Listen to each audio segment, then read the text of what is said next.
وقريتها الحقيقه انا جات لي صدمه، ما صدقتش ان ده بيحصل في وسط القاهره الامنه الجميله.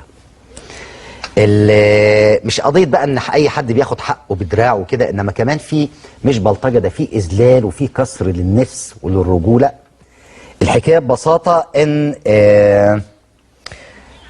ومجموعه من البلطجيه كان معاهم واحد راجل، ده دول اختلفوا مع ابوه، فهو رد عليهم، فراحوا جابوه من وسط اهله وضربوه وقلعوه هدومه بلبوص، وبعدين لبسوه قميص نوم حريمي وقعدوا يلفوا بيه ساعتين.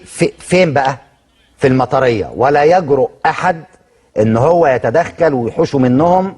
يعني منتهى كسر النفس والاذلال.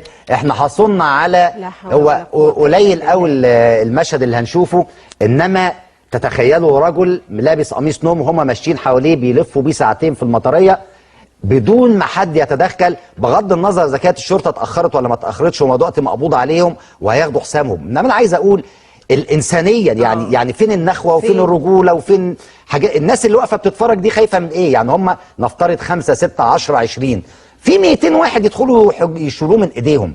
يعني مساله الحقيقه اظن ان الفيديو اللي انتم شايفينه ده يكسر النفس قوي ويوجع يعني. وانا اطالب ان النائب العام ويعني اقصى عقاب ممكن لكسر نفسهم زي ما عملوا كده. ولو ان العين بالعين والسن بالسن، كنت اتمنى رغم ان ده اسلوب غير انساني ان هم كمان يلبسوا ده ويمشوا ويتزفوا في المساله دي، عشان يبقى العقاب من نفس نوع الجريمه اللي ارتكبوها.